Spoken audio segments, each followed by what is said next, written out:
Looks like it's recording.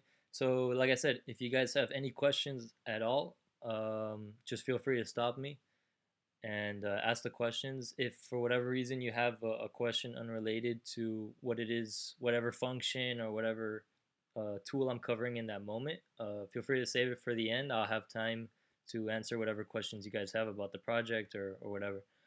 Um, but yeah, so the first way I'm going to start this off is towards our partners, Gatsby and Funkari holders. So just to show them how to get access to our tools and all of that. So I'm gonna start with Gatsby because that's the most simple. With Gatsby, all you would have to do is just go to the announcements. Uh, Sorry, as I have the Minter, the recorder, and the Discord on right now, and this is not my main computer. It's a little old, but hey, you'll be able to see that the Minter works on all types of computers. Um, so yeah, for Gatsby users, what you're going to want to do is go to the announcements, and here you'll find all of the links to make sure that you get your licenses. So for right now, for Gatsby users, we're offering a 1 month free trial for our Minter and for our Alpha. If you sign up for the trials through Fiat, keep in mind it will um, charge you at the end of the trial. You can cancel it, of course, at any time. With crypto, it won't charge you at the end of the trial. And if the fiat one, if you forget to cancel and you do get charged, feel free to just hit us up and we'll happily give you a refund as long as it's been, within a day or two of the charge, and we'll hook you up.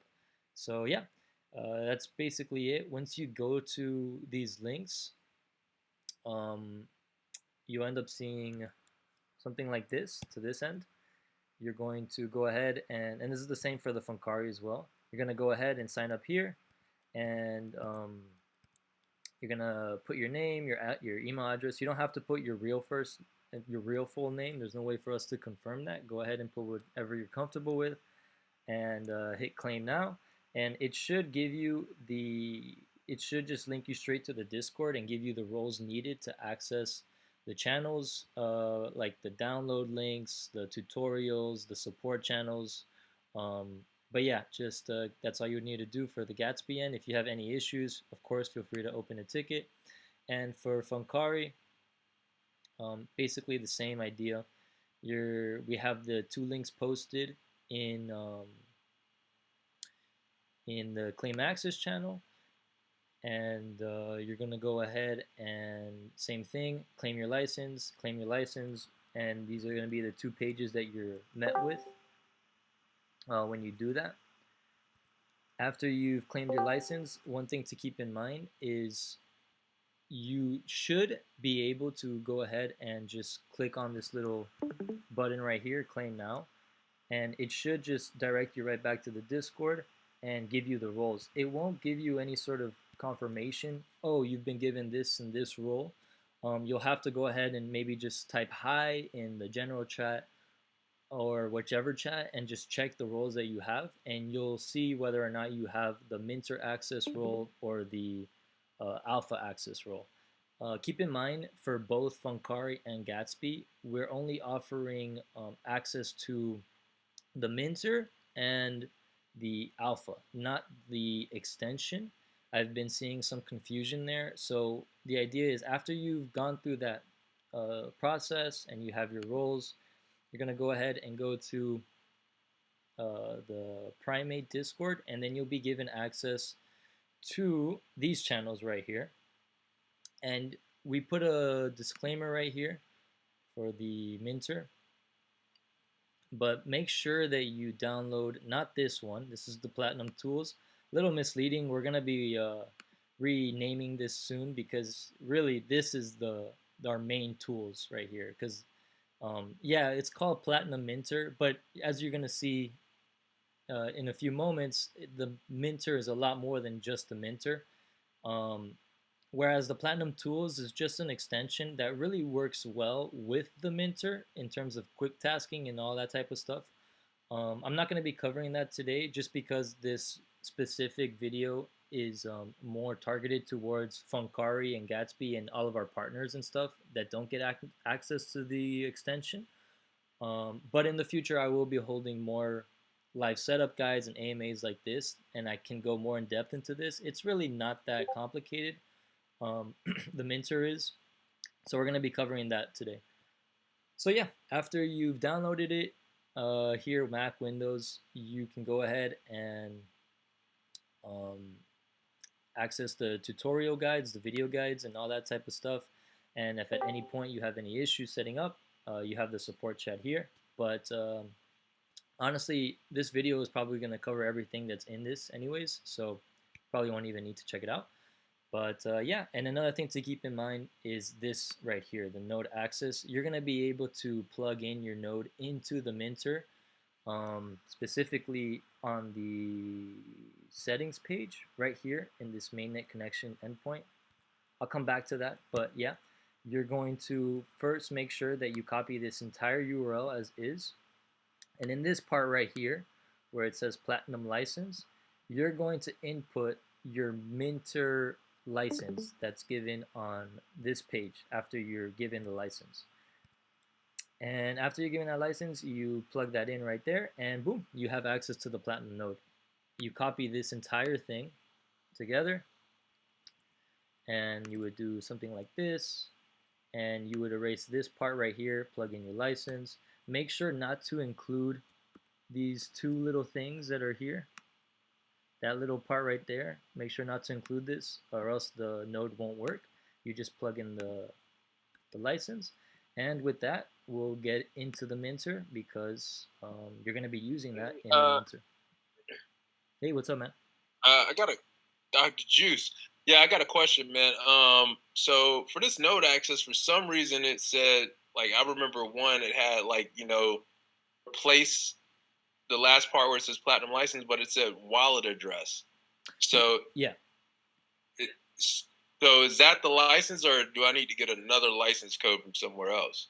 So the wallet address one is specifically for primates. So you see, primate holders themselves, they actually have a different channel. Got it, yeah. Yeah, and so you'll see here with Platinum Node, instead of Platinum License in the little weird parentheses, they actually have wallet address instead. So if you're a holder of a primate, you're going to put the wallet address that your staked primate is in right here, in the same way I just said with the license.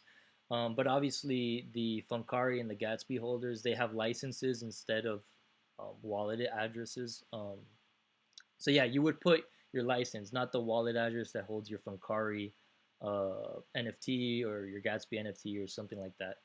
So yeah, this is specifically for Platinum holders, Primate holders, and then the thing I just showed right now is for Gatsby and our partner holders. So yeah. So anyways, I hope that answered your question. Once you got that going, you're going to go ahead and copy that whole entire address with your license or your wallet address if you're a primate holder. And you're going to go over to the Minter that's now been downloaded. The reason why this is a screenshot is because of this. If I go on my Minter right now and click on settings, it'll show my key. So I just took a screenshot, and I'll just explain each one of these individually right now. But yeah, so I'll just start with this part right here because it's what we were just talking about. You're going to take that URL and you're going to plug it all into here and click that little save button. Now, something that you could do before, which would probably be more beneficial, is you could set up your Discord webhook. Now, I'm not going to go into how to set up a webhook because there's many tutorials and videos on how to set up a webhook. You would just simply Google it. If for whatever reason you can't find it, just let me know and I'll go ahead and link you one of the many YouTube tutorials on how to set this up. But anyways, once you've done that and you click play, you can then go ahead and do what I was talking about, plugging your node into this mainnet connection endpoint and click save. And once you do that, you can actually go back to your webhook. This is what it'll look like.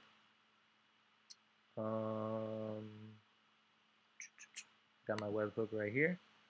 And you'll actually see it tell you webhook is successfully tested. Your webhook is now active. So yeah, once you've clicked this little play button, it'll give you that confirmation that your webhook is now connected. So that's another good thing. And yeah, and once you have your node set up, that's what that's for. This quick task default wallet section, this is for the extension. It works well with the extension. With the extension, there's like certain quick tasking things that you could do when you're looking at contracts and stuff like that on Etherscan, and that's what this is for. So for people that are Funkari and Gatsby users, you just can go ahead and ignore this part.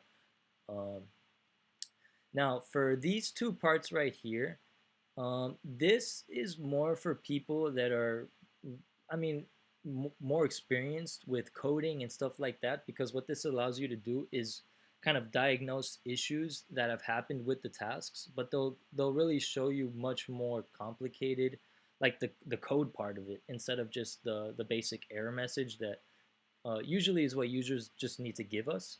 But if you are more techie and you want to actually just check out the code of it, you could using these two options right here.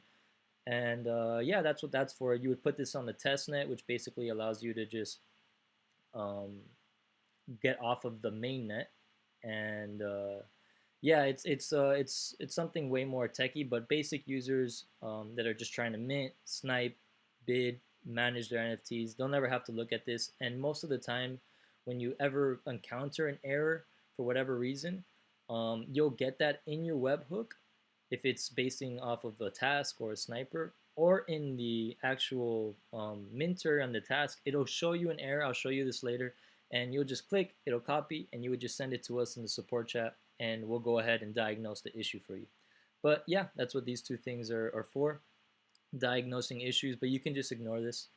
And for these three buttons here at the bottom, if you ever need to delete your minter for whatever reason, or your computer crashes, or you just want to make sure that you have all of your data backed up, that's what this is for. If you export, click this button and export all data, it'll save your data on your minter as a JSON file.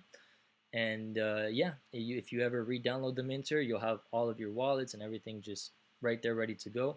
And then you would just click on this import data button and click on that file, and boom, you're good to go.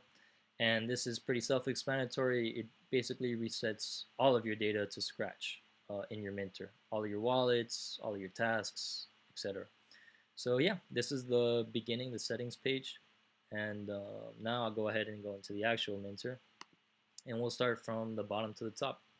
So, like I said, if anybody has any questions at any point, feel free to stop me.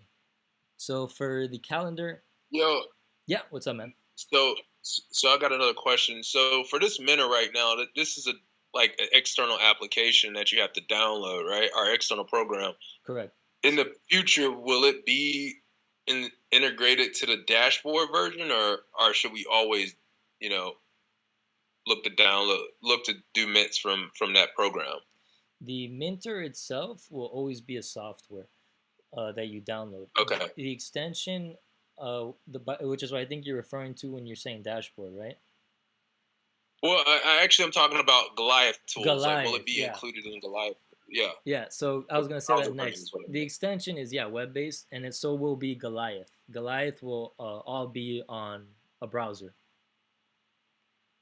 But yeah, with Goliath, you'll actually be able to plug in your wallets as well, of course, so that you can manage them there directly, buy NFTs through Goliath and stuff like that. But yeah, the minter itself will be a software, and Goliath will be a browser. But yeah. Okay. Yep. Yeah, I can get into Goliath later and talk a bit about that. I mean, as of right now, Goliath is in beta access, only available to general holders, holders of 6 or more primates. Very soon, we're going to be opening it to holders of 3 or more primates, which are our officer holders. But yeah, it's still in beta. There's still many things, many bugs and visual things that need to be fixed, but it's looking amazing. I'm very impressed with what the devs are, and I'm sure you guys have noticed every time there's any little issue with the minter or some other thing, by the next day there's a new update that's fixed it. So our devs are really are killing it on all ends, the minter and Goliath. So expect some great things with that. But yeah, sorry, I kind of went a little bit overboard with your question. But yeah, it will be on a browser. So yeah, so get back into this calendar page. Basically, what this is to make your life simple as a user. So if you go into the Discord and you create a mint request, um, you're going to be able to request that we add a project to this calendar so that you can mint it and create tasks with it. So you would go to the minter, you would go to um, mint request right here, and you would check the pinned messages at the top. And here you would be able to see everything that we request when creating a mint request. Um, so here you go, set up request instructions. We want the project name, the contract address, the Twitter, and the mint date. If you can find that information, that would just save us time in setting up the the the, uh, the release guide. If you can't, obviously just kind of do what Squirrel did right here, or Squiverroll, and just post whatever information you can, and we'll do our best to find everything else that we need, and we'll go ahead and set it up on the back end. So that way, when you go to the Platinum Minter, you can just click Add Task, and it's already set up for you as well. The Merkle proof and everything like that. You would click your task group, which I'll be talking about in a moment. That's on the next task up.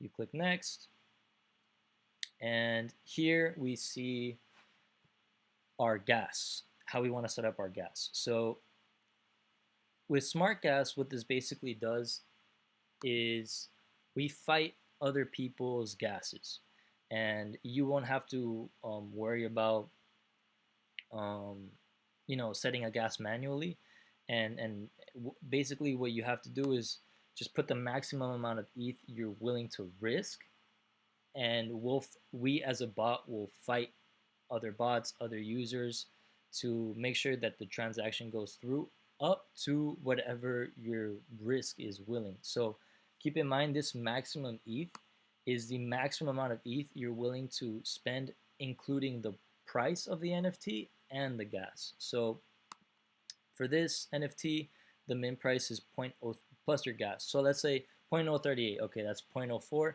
Let's say you're willing to risk 0.1 in gas because it's a super hype mint or whatever. You would put maximum amount of ETH that you're willing to spend, 0.138. So that includes the 0.038 of the NFT and the 0.1 gas that you're willing to spend, and you would just click turn on and create task, and it'll show up in your tasks, and I'll show you that in a moment. If you don't want to do smart gas and you want to set the gas manually for whatever reason, of course you can use the priority fee, gas limit, and max fee. Basically, if you guys don't know what this is, I'll explain this quickly. Priority fee is kind of what they describe as a tip. You're giving a tip to the people that run the transaction so that your transaction can go through first. The gas limit is generally we recommend this specific number, 200,000, 200K. Don't ask me why, don't ask me how, but 200,000. That's generally what we recommend.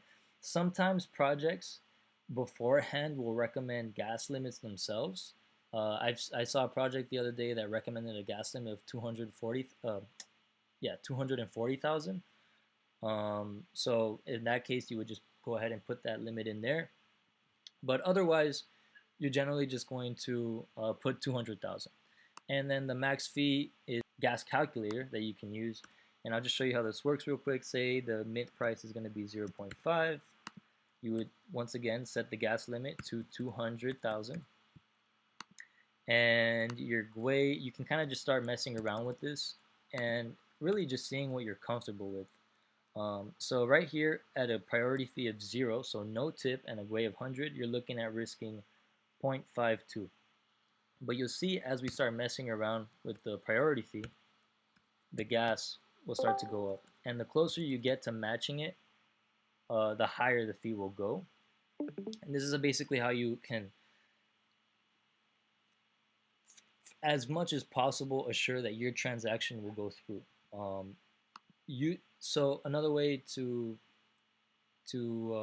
say this would be, there is a chance, of course, that if somebody else put higher gas, that your transaction won't go through.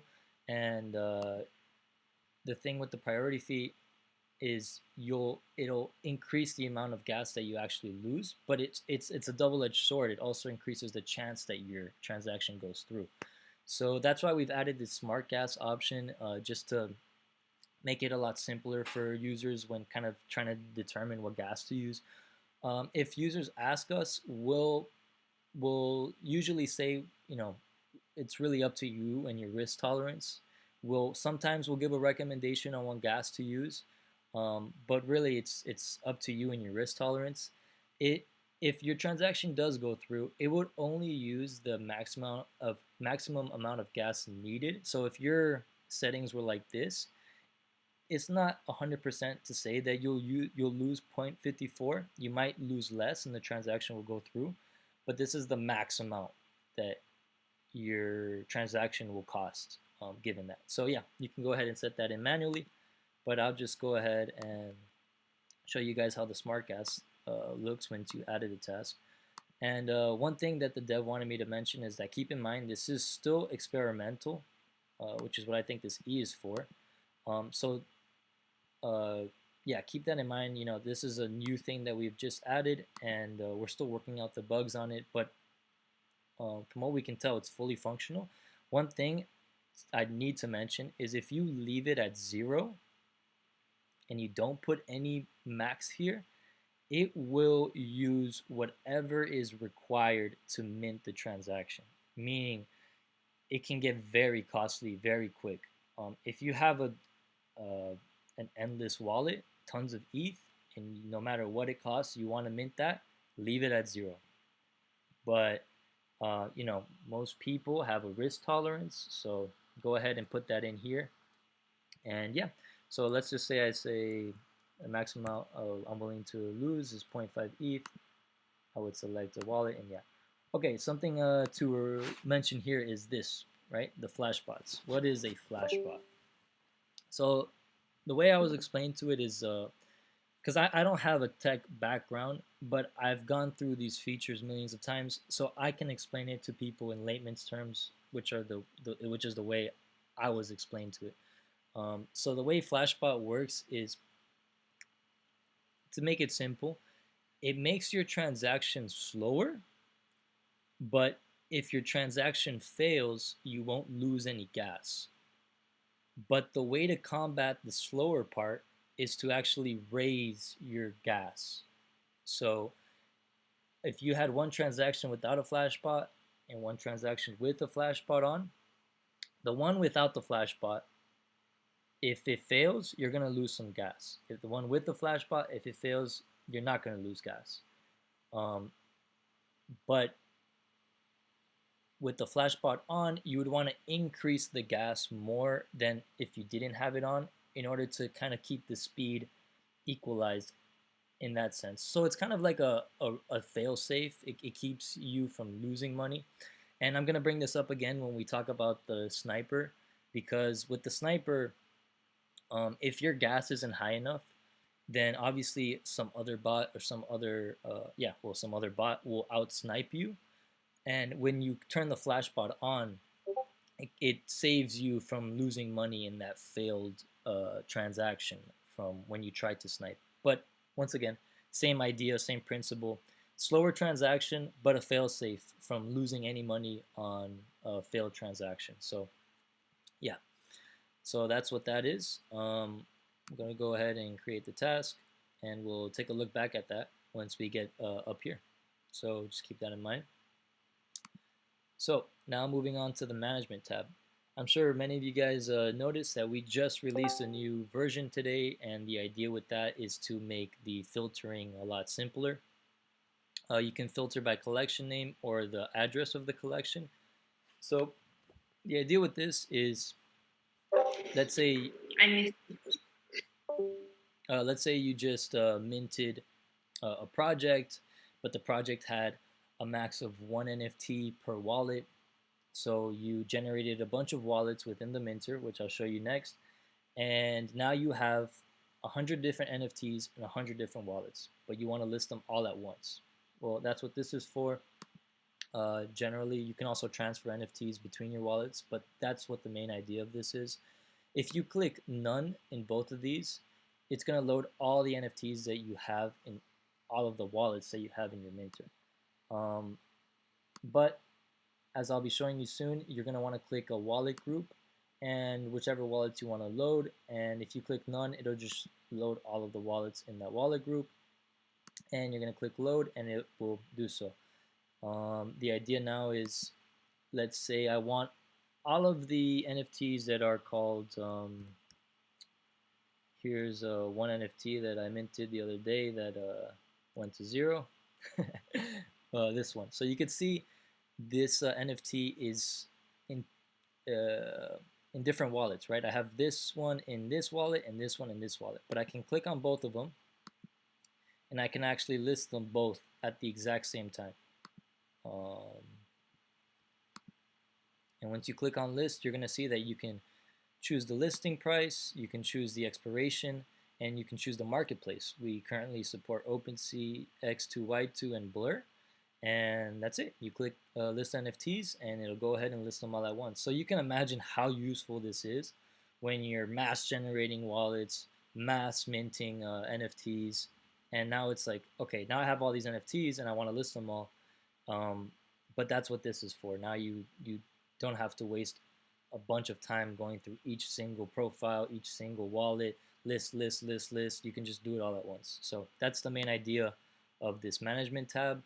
Um, Today with the update that we released, we did it so that you can automatically start searching for and filtering the NFTs you're looking for by their name.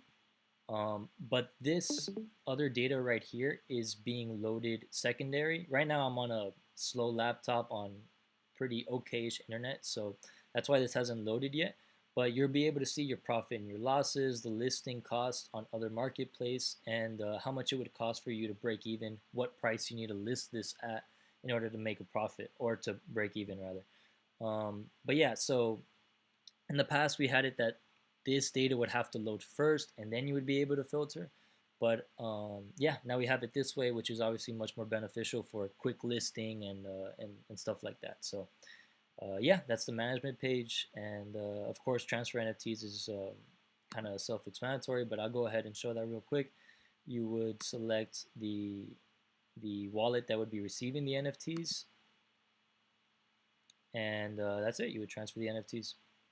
So yeah, that's what that button's for. You can imagine how useful this is when, um, like I mentioned, when you're minting tons of NFTs and you only have one NFT per wallet. So here now we can get to the wallet tab, and in the wallet tab,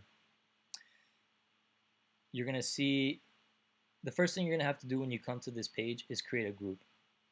So you can see I only have one group and I have 3 wallets in it. Here you can see the total amount of ETH in it. You create the group. I'll just show how that looks quick. You just name it. We'll call it Burner2. Create the group. And there you go. So now you can, of course, you can add wallets to it and just keep adding them. When you look at your wallets now, you can import any wallet you would like. You just need to name it whatever you'd want. You can add it to the information is stored directly on the software. None of the information that you put on this software is sent to Platinum. So you can feel total confidence when you enter stuff like a private key of one of your burners or whatever wallet you would like to use. You can have full confidence knowing that we'll never see that information on our end. It's only accessible to you.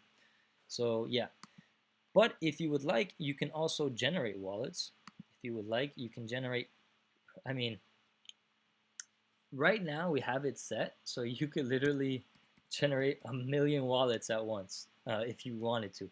We're going to be limiting this soon because um, if somebody did do this, it would take a lot of time. The minter would basically be useless while it's generating all these wallets, and yeah, it's not a good idea to generate a million wallets at once.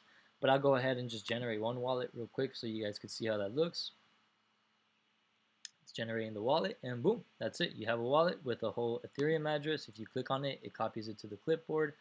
If you edit it right here, you'll be able to see the private key, the Ethereum address. You can rename it, add it to a group that you can use in your tasks and your sniping and stuff like that. And yeah, so you could literally take this wallet and now put it into your MetaMask and feel full confidence knowing that you're the only person that has access to this wallet, its private keys, etc. So yeah, very simple, very useful. As you can imagine, if you're about to mint, you got 100 whitelists to this project, but or not whitelist, but like if it's going to be a public mint, you could just mass generate wallets right there and set them all up to mint all at once. So you could do it all within the minter, which is great. Yeah, import wallet. You import the wallet. Balance. What this does is it resets or refreshes all of the wallets here so that it shows all of ETH in all of the wallets. But yeah, the dev is aware, and you can expect a fix on this very soon. And the idea with export import is kind of the same as I was mentioning with the settings. When you click export, you're going to see it's going to save it as a JSON file, and you can save it so that way, same idea with the thing I showed in the settings. You'll have all your wallets saved on a JSON. So if your minter crashes, or not the minter crashes, but if your computer crashes and you lose access to all of the files on your computer or whatever, you can go ahead and save this, put it on a USB, and you'll have access to your wallets if anything happens. So yeah. And then of course, import would just be importing that saved file that you exported whenever you wanted. So yeah, that's what all these buttons are for at the bottom. This refresh button basically just does what this does for all of them, but for one of them. But imagine if you had a million wallets in this page. This is probably not ideal. It would probably take a while. So you would kind of just want to do it manually, one for one, if you wanted to. But yeah, that's what this is for. I'm going to go ahead and delete this group I just made, and we'll move on now to the bidder. So the bidder right now is pretty basic. We're going to be updating this very soon so that it incorporates auto outbid. So if somebody bids above you, then it'll automatically outbid them by 0.001 ETH or something very, very small, just to make sure that your bid is at the top of the bid constantly. But yeah, just to go through the buttons, first you would have to add a collection, and then when you type in something like, let's say, Bored Ape, you're gonna see Bored Ape, Mutant Ape, Bored Ape. You're gonna see a bunch of collections pop up, but it'll usually try to filter out for the ones that are verified on OpenSea in order to avoid scams. If for whatever reason you click on you're trying to snipe a collection that isn't verified yet, which happens often, you would have to just confirm the amount of NFTs in the collection and stuff like that. So now I can create a bid. Well, you have to select the collection first, create the bid, and now you can see you can select the wallet that you want to use. You enter the offer amount, the expiration date of that, and wrap ETH. I forgot to mention this on the wallet. We'll step back a moment after I explain this, but you can also do this on the wallet tab as well. But yeah, you can wrap your ETH and unwrap your ETH to set up your bids easily. So you would click a wallet. You can do this for multiple wallets. If you've never approved your wallet to wrap and unwrap ETH, you can just go ahead and do that here, and it'll set up a transaction to do that, and then you'll be able to wrap and unwrap your ETH depending on how much you want, and you can do it for multiple wallets and stuff like that. But yeah, in case you're not aware, if you ever trying to put a bid on an NFT, obviously you have to do it in ETH, wrapped ETH, and that costs a transaction to approve that wallet for the very first time. You only need to do this one time to transfer that ETH into ETH. So yeah, that's what this button's for. So if you wrap your ETH, so yeah, that's what that's for. And then you would put the amount of the bid, the expiration date, and this token bid right here. What this means is you turn that on, and now you can put a bid specifically on a token that you want. So let's say you want to put a bid on Bored Ape number 2285. You would put 2285. You wouldn't put like a hashtag 2285, just the number is fine. And basic right now, but we will be adding more and more functionality to this, the auto outbid and other stuff like that very soon. So keep an eye out for that. But as of right now, it's pretty basic. I'm gonna head back to the wallets now and show you guys what I missed. So yeah, so what you can do on the wallet tab is actually right click on your wallets, and you'll be able to distribute your funds between them, and you'll be able to distribute your NFTs with them through them as well. Um, so yeah, you would right click and you could see NFT transfer, fund distribution, and like I was mentioning, wrap and unwrap ETH. So NFT transfer, when you click on it, this is something that people kind of miss because they don't even know that you can right click on this page. But yeah, it's very self-explanatory. You would select the wallet group, and then you would select the target wallet. And once you do that, you'll be able to. You can see that it has the name of the wallet above the NFT, so you know which NFT it's coming from, or which group, or which wallet rather it's coming from, and you can set the target. And you would click confirm transfer. Here you can filter the NFTs so you can find them quickly. And yeah, it's just an easy way to manage your NFTs and get them from one wallet to the next. So that's that. And the other option, which as you can imagine is super useful, is fund distribution. You can click a source. So let's say I wanted to transfer earners, or multiple wallets I should just say. And you can go ahead and distribute the funds. So let's say I wanted to send 0.2 ETH to both of them. I would put 0.2 in the amount, and you could see it tells you, okay, you're sending 0.4 ETH out because it's distributing 0.2 to each of those wallets. You would hit confirm transfer, and yeah, it's just an easy way to get your ETH distributed through your wallets. As you can imagine, I've been stuck in the past. Yeah, what's up, man? Got a question for you on the transfers for the NFTs. So you have to have your I mean, I think that's a really cool feature because a lot of times I have to go to OpenSea to transfer all of my like batch of NFTs, right? But I have to do it one by one. Yeah. But if I wanted to transfer NFTs out to my ledger, I would have to add the ledger wallet to the tool, right? I couldn't specify a wallet I just wanted to transfer it to, right? I believe you do need to have it in the tool itself. I can go ahead and talk to the dev about this and to see if maybe we can add that functionality in, so that way it can send to just any contract or rather any address. But yeah, the way it's set up right now, you do need to have it within the minter. Yeah. Okay. Yeah. But here, let me just make a note real quick, and I'll go ahead and talk to the devs about that. Okay, there we go. So yeah, that's how that works. Now on to the sniper. So the sniper's got some non-self-explanatory modes, lightning mode, flashbots, or non-explanatory functions, I should say. So yeah, I'm gonna go ahead and go through all that. So same type of thing with the bidder. You would have to add a collection in the same way that we just saw.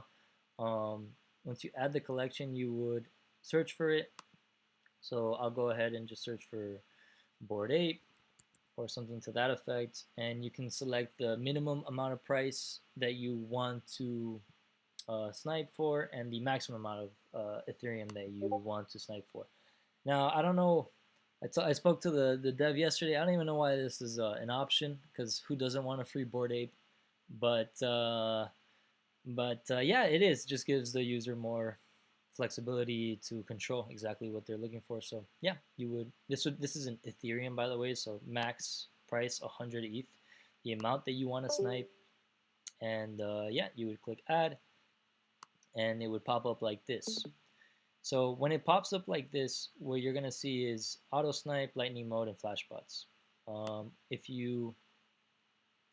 If you clicked auto snipe right now and it doesn't have a wallet selected, I'll show you what that looks like.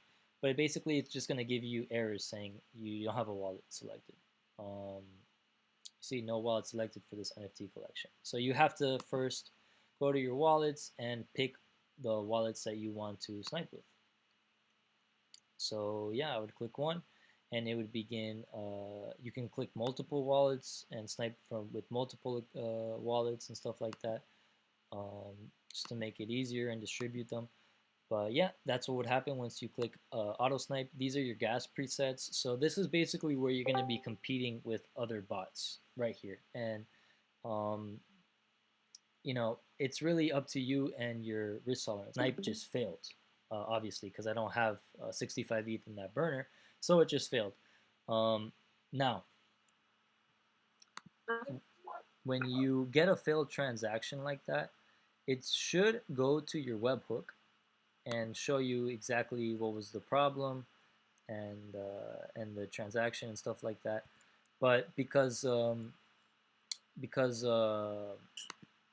don't have this specific right there, it didn't show. But the idea is,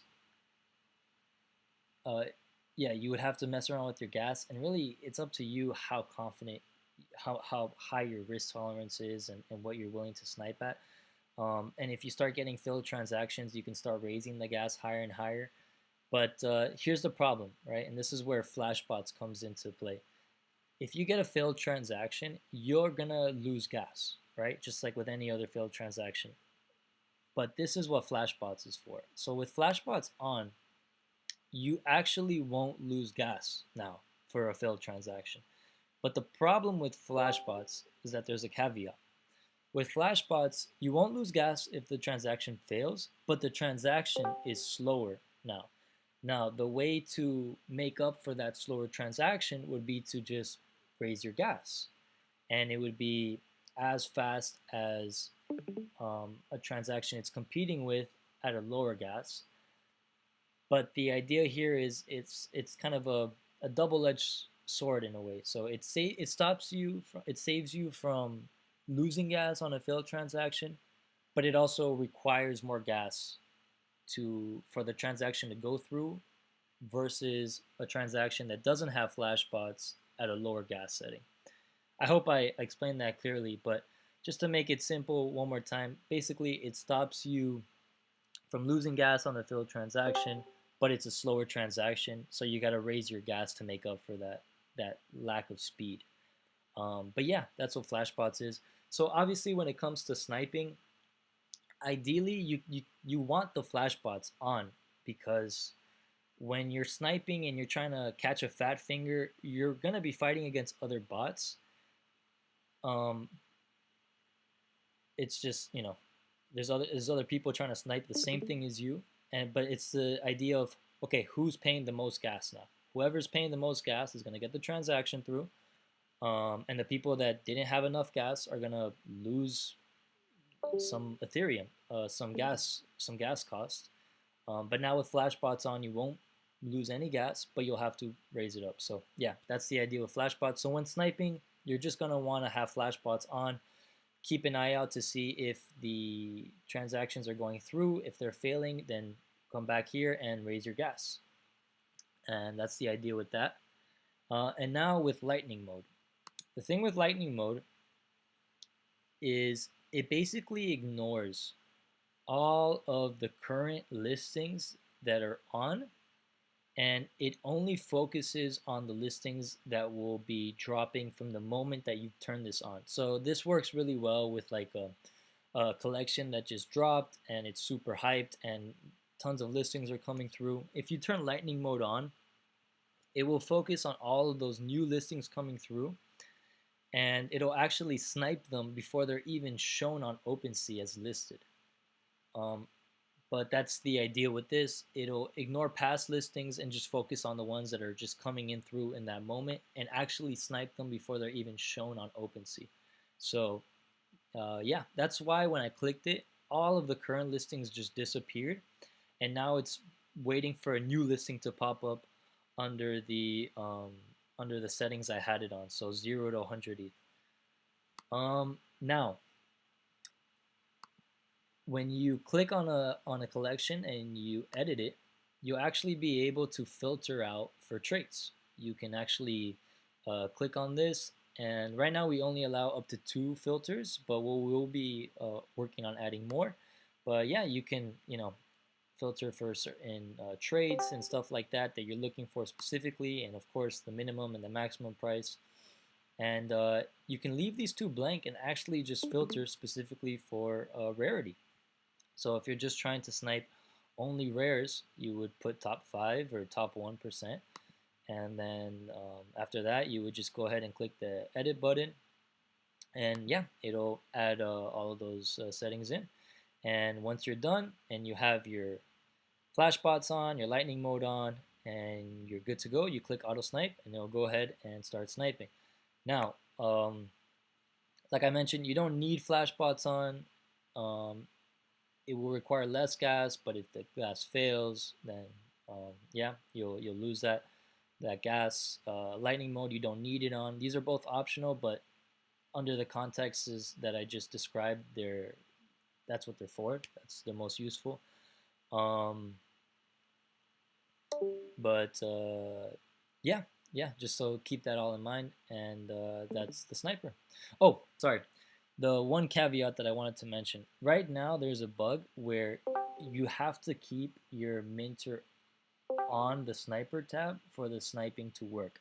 So if I turn on auto snipe right now, for tasks or any other tab, you see when I come back, you'll find that the sniping has been turned off. So just keep that in mind. For right now, you need to have it on the tab for the sniping to work. Of course, you could just minimize the minter and let it do its thing in the background. But yeah, that's one caveat or one bug right now that we have to fix. But it is fully functional as long as it's on this page. And you know how fast our devs work, so you can expect this to be fixed very soon. So yeah, that's the idea with the sniper. Like I said, feel free to stop me at any point if you guys have any questions. I'm just trying to explain. So could you repeat that? Could you repeat that real quick? You said if it's on the sniper, then we can't use the bidder. Is that how I understood it?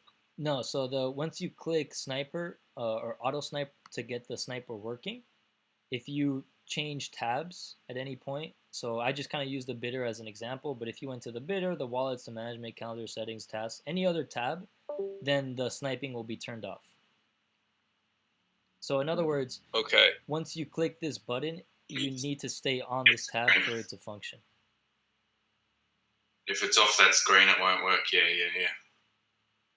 Yeah. So I'll just go ahead and show you again. If I click on wallets and I come back to the sniper, you'll notice that the auto snipe has been turned off.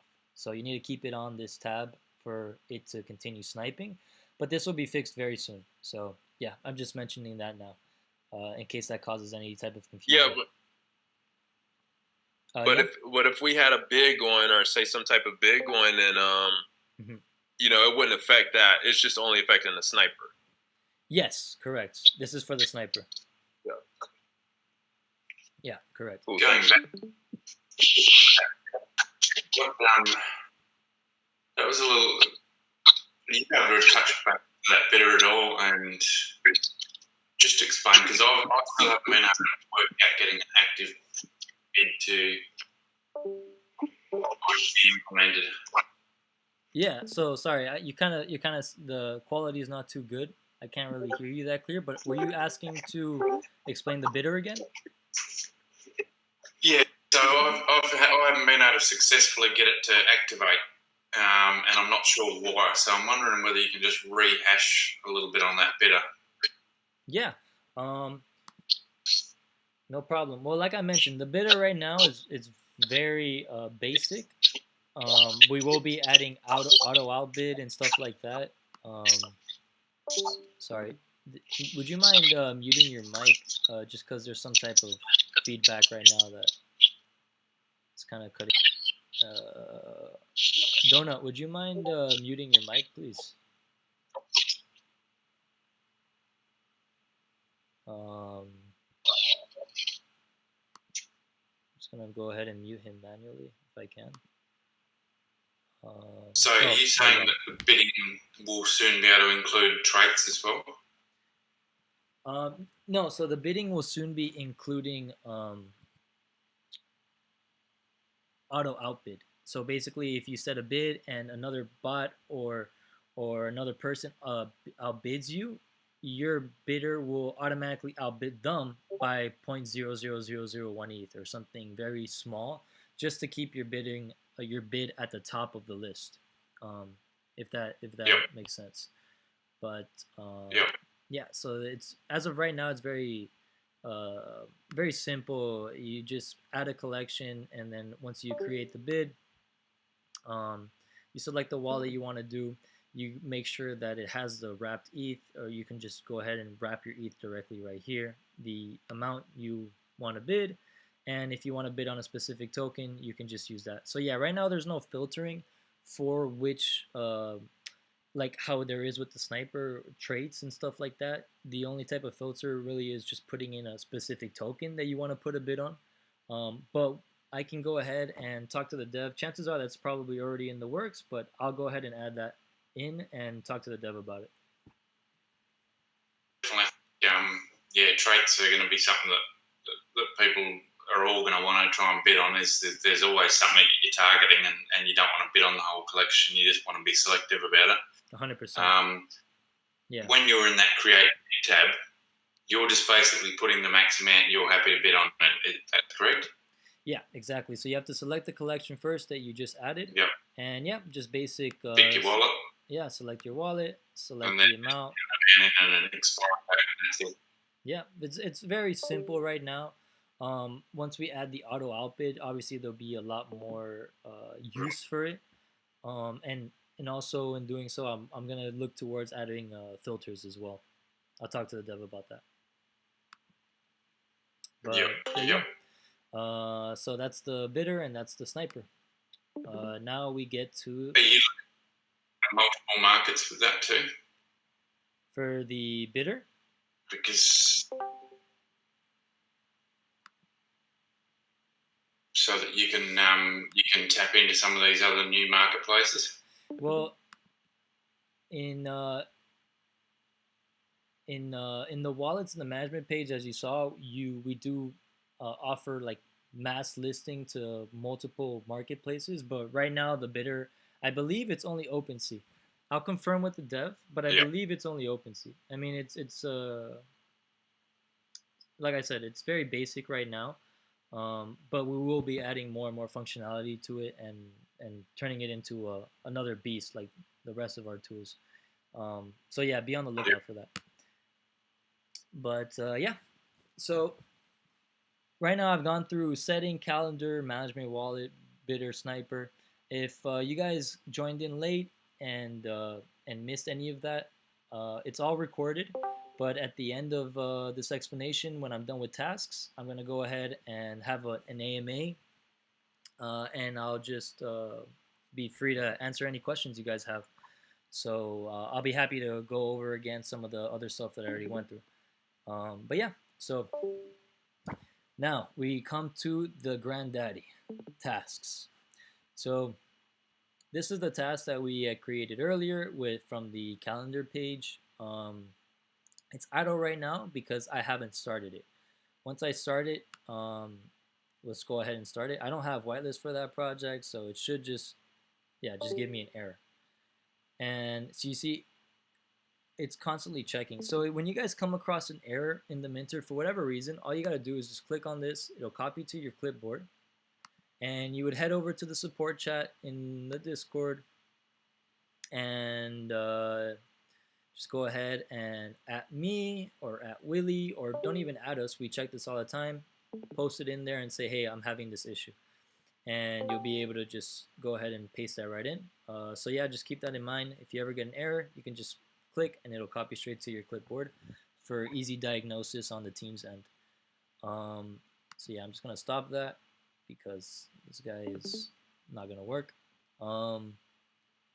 So another thing you're gonna have to do when you're first setting this up is create a task group. So I'm just gonna go ahead and show how that looks real quick.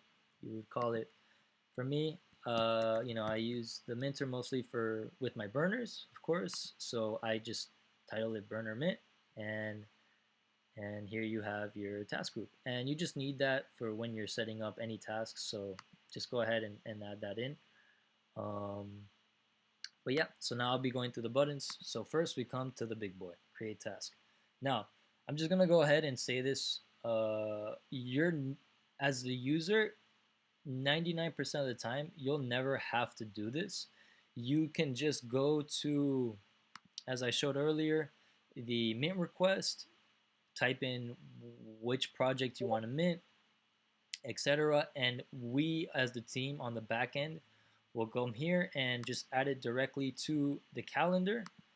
And just as I showed before, you'll literally just click add, mess with what you're willing to lose on gas, and that's it. It'll pop up here. So as a team, we've tried to make this as simple as possible for the user.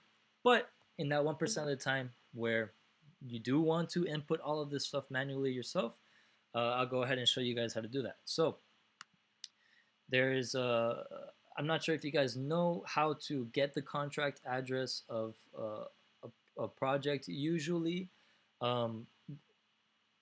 projects, before they launch, they release the contract. Sometimes they do it like an hour before, but they just do that to show that people that are more techie, they can look at the contract and they can tell right away whether or not it's a scammy or there's any type of scammy things in the contract. So that's why projects release the contract ahead of time, so that way they could show, okay, we're legit. But in doing so, that gives us, the botters, access to botting most of the time. The bots are becoming more and more advanced, so it's becoming more and more of the time now. And as you guys have been seeing, we're just constantly improving, and it's only going to get better. So yeah, that's the idea with this. You would paste the contract address. You don't need to mess with this part right here. So I'm just going to go down like this, left to right, and just explain everything in layman's terms. Proxy implementation address. I can give you a quick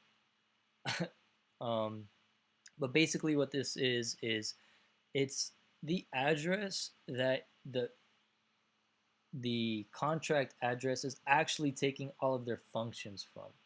So what that means is you could kind of think of this as like it's like a Honda. The contract address would be like the Honda, but they put in like a Chevy engine into it, and then would be the Chevy engine. So what that means is that basically sometimes people, when they deploy a contract, they use a proxy contract to actually pull all of the functions and use that in their contract. But once again, you really will never have to use this. It's for people that are just way more advanced in the tech side of things. You only need to really just input the contract address. So I'll go ahead and go over here to our release guides, and I'll just pull out any random contract address and just kind of show you how it's going to look once I click once I paste it into the task. Let's see. So right here. So I'll take this contract. Let's say this was before the mint actually happened. And I'll paste it right here into contract address. There you go. Now it's, if I, well, first let me just finish with this. If you click on this little view button, it'll go ahead and pop up and show you the Etherscan. And basically what this is accidentally put in the wrong contract. It's just a way to confirm that it's the right one. So that's what that is. So yeah, now you click your wallet group that you made earlier. You choose the wallets. You can choose multiple wallets let's say the mint is public and it's only one NFT per wallet. Boom, now you're just going to choose a bunch of wallets, so that way you can mint a bunch of NFTs. Even though the max is only one, you're now going to be minting with multiple wallets. So that's the idea with this.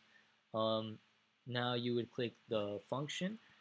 Now this, you would have to come here and then copy it and paste it and copy and paste and copy and paste. Now we just do it all for you. You just request it, you go to the calendar, add task, boom, you're good to go. But once again, you would copy the function whitelist mint, or if you were doing this by yourself, you would have to identify it on the contract. But it's usually very self-explanatory what you're looking for. In this case, it's literally just called whitelist mint. Click it, and now showing in the populate parameters area, this mint amount directly from the contract. This is so that if you click the wrong one, let's say you didn't click whitelist mint, let's say you clicked, I don't know, set URI prefix or whatever, and you went back to here, you'll see, oh, now that's gone. So yeah, it's based specifically off of the function that you picked, and what that mint amount was, well, it's kind of self-explanatory. It's the amount you want to mint. It's the amount of NFTs you want to mint. So let's say it had a max amount of 2 per wallets. I would put 2 here.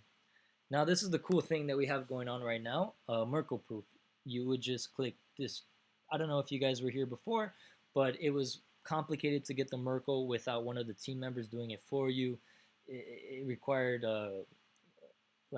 Google Inspect and a bunch of kind of complicated ways to get through it. Now this is experimental still, but we can basically, as long as we populate it on our back end, you just click this button, give it a moment, and it'll populate the entire Merkle for you. The reason is for this project, let me just see. If I click on this one, yeah, and let me now go back to that. I think I did have whitelist for this project. If I click on this now, let's see, would it give me the Merkle proof? Yep, there you go. You see? Bada boom. So now you have the Merkle proof. Basically, what the Merkle proof is, for those who don't know, for whitelist mints, this is a thing that you need to have in order to buy the Merkle.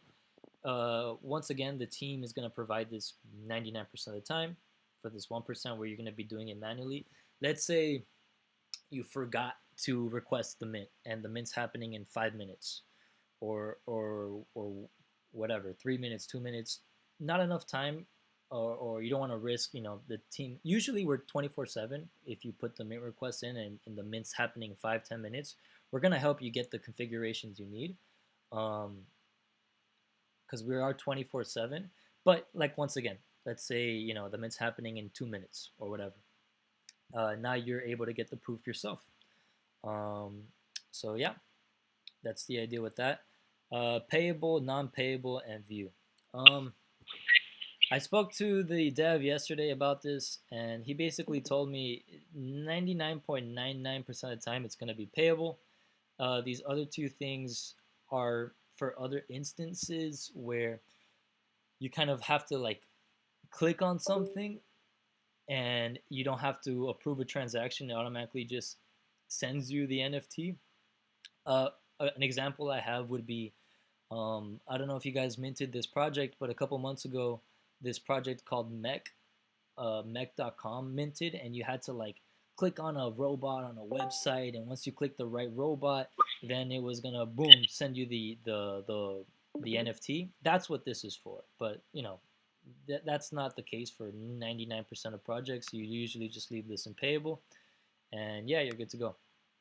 Now, I'm just gonna go ahead. So you see, this is based off of these two expressions. So to try and mint the NFT based off the contract. So we have this, which is the function name, which is what you're going to be doing, the most simple way to go through it. There's these two things, the mint expression and the mint parameter, which are two things you can find within a contract itself, and then also hex data. 99.99% of the time, you're not going to use it We just added it in there for the more techie people that like to read code and stuff like that. 99% of the time, you just request it. We're going to set it up in the calendar and you're good to go. But yeah, we just added multiple options in case somebody wanted to do it manually. But yeah, that's the idea with these three options right here. And then the gas, very self-explanatory. Mint price, the cost of the NFT. So once again, I'm going to go over the smart gas. So let's say the mint price was 0.5. You would put smart gas on, and here in maximum ETH, you would put the maximum amount of ETH you're willing to risk, including the mint price. So let's say I'm willing to lose. It's a really hyped mint. I'm willing to lose 0.5 in gas. Um, so I would put 1 ETH here, which would include the 0.5 mint price. With flashbots, when you turn this on, to ensure you don't lose gas in case your gas presets weren't good enough, and the transaction fails. As you know, when transactions fail, you're gonna lose a little bit of gas. Um, but with flashbots, you won't lose any Ethereum, any gas. If the transaction fails, and you lose no money. But now you're wondering, why would I not always have the flashbots on? That seems amazing. The transaction fails, I lose no money. Well, the caveat is the transaction is a little bit slower. So the way to counter that would be to raise the gas you're willing to lose. So yeah, that's the idea with the flashbots.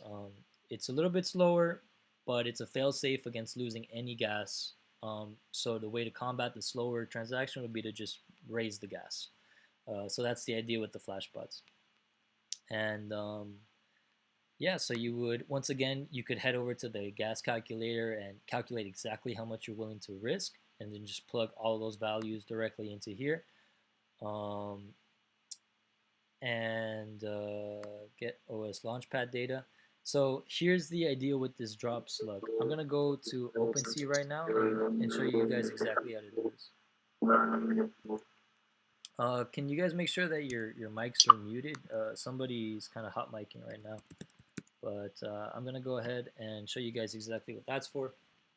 So on OpenSea, I don't know about you guys, but I have no idea what slug even means. It's not very self-explanatory, but this is what it means. When you go to OpenSea and you click on one of the drops, right? You're gonna see there's a few drops, some happening right now, some are going to be happening in the future. But basically, so let's use this guy as an example, or whichever one. And that's going to be your slug. It's very easy, very simple. But this part right here, dreams never die, founder pass. You would just copy that word for word. Copy never die, founder, and you'll see it'll actually populate all of the fields that is needed. Open edition, a public sale, something like that, or if you had whitelist, you would just put that in, and it would populate. And you've got your whitelist proof. You're good to go. And you click save, and you'll start to see the task. Just wait with our tasks. When it's going, you'll see in blue, not red, indicating it's not an error. You'll see in blue. I'm just gonna close this. Say execution reverted. I'll show you right now. So right here where it says status, instead of the error you saw before when I pressed play, you'll start to see in blue, execution reverted, execution reverted. What that means is that it's waiting for the flip task, for the trigger to say, okay, the whitelist mint has started. And then it'll go through and you're good to go. So even though it says execution reverted, that's kind of misleading because, you know, it kind of sounds like an error, reverted, but in reality, it's actually good to go. Your task is functioning well. It's waiting for the flip task to go through, and you're good to go.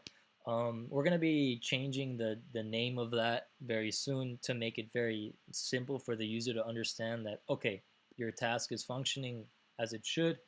Now we're just waiting for the mint to open.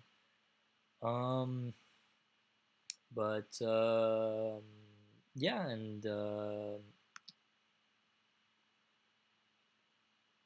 I think the idea with this was the same as before. The Yes, so this is the same as the export and the import I was showing before with the settings and the wallets.